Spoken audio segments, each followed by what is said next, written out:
గత వైసీపీ పాలనలో అత్యంత వివాదాస్పదమైన నేత ఎవరైనా ఉన్నారు అంటే అది గోరంట్ల మాధవే. నోటి దురుసుతనంతో పాటు ఓ నగ్న వీడియో వైరల్ కావడం ఆయన రాజకీయ జీవితాన్నే తల్లక్రిందులు చేసింది. ఆ ఇష్యూతో ఆయన తన పార్లమెంట్ నియోజకవర్గంలో కనీసం మొహం కూడా చూపించలేకపోయారు. లోక్సభ టికెట్కు కూడా దూరమయ్యారు. అయితే ఇప్పుడెందుకు గోరంట్ల ప్రస్తావన అంటారా? చాలా రోజుల గ్యాప్ తర్వాత ఆయన మళ్ళీ పొలిటికల్గా యాక్టివ్ అవుతున్నారట. రాబోయే ఎన్నికల కోసం ఇప్పటి నుంచే గ్రౌండ్ వర్క్ స్టార్ట్ చేశారట. ఇదిలా ఉంటే గోరంట్ల రీ ఎంట్రీ సొంత పార్టీ నేతలకే రుచించడం లేదట. అధికార ప్రతినిధిగా ఆయన స్వతంత్రంగా వ్యవహరిస్తుండడం అస్సలు నచ్చడం లేదట. ఇంతకు గోరంట్లను వ్యతిరేకిస్తున్న ఆ నేతలెవరు? What's the story?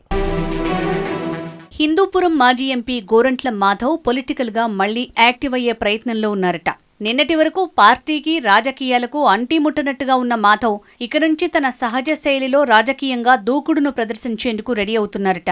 అయితే గత సార్వత్రిక ఎన్నికల సమయంలో కనీసం ప్రచారం కూడా చేయలేని స్థితిలో ఉన్న ఆయన ప్రభుత్వం మారటంతో పార్టీలో క్రియాశీలకంగా మారటం సొంత పార్టీలోనే కొందరికి ఇబ్బందికరంగా మారిందట.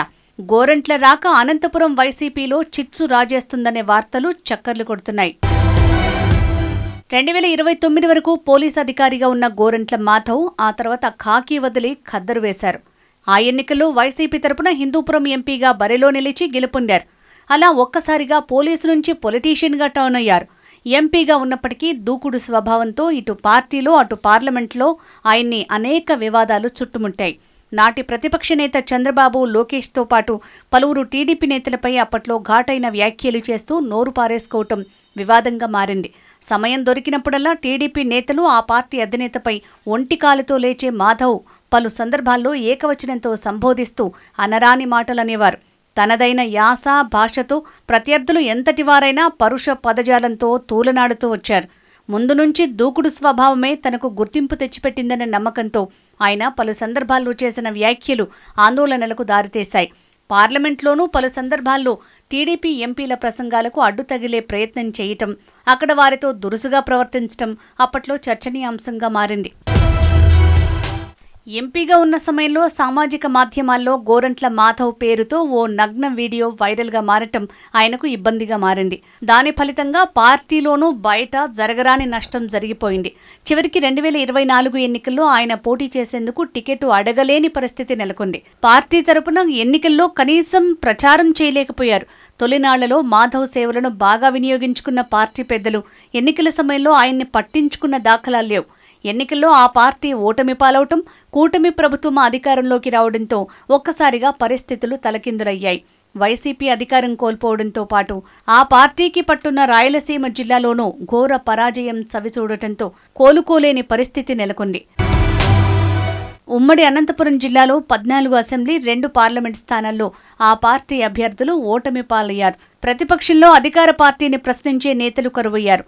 అనంతపురం జిల్లా అధ్యక్షుడిగా అనంత వెంకట్రామిరెడ్డి కొంత యాక్టివ్గా ఉన్న సత్యసాయి జిల్లాలో నేతలు స్తబ్దుగా ఉండటం పార్టీ అధిష్టానానికి మింగుడు పడటం లేదట. ఇటీవల గోరంట్ల మాధవ్ను రాష్ట్ర అధికార ప్రతినిధిగా ఆ పార్టీ పెద్దలు నియమించారు. సహజంగానే ప్రత్యర్థి పార్టీ నేతలపై ఒంటి కాలు మీద లేచే గోరంట్ల మాధవ్ అధికార ప్రతినిధి హోదాలో ప్రభుత్వ కార్యకలాపాలను ఎండగడుతూ వస్తున్నారు. ఎంపీగా ఉన్న సమయంలో ఇతర నేతలతో కలిసి మీడియా సమావేశాలు, పార్టీ కార్యక్రమాలు నిర్వహిస్తూ వచ్చిన ఆయన ఇటీవల స్వతహాగా వ్యవహరిస్తూ వస్తుండటం ఆ పార్టీలో కొందరు నేతలకు రుచించటం లేదట. కురుబ సామాజిక వర్గానికి చెందిన గోరంట్ల మాధవ్కు ఆ కమ్యూనిటీలో మంచి పట్టుంది.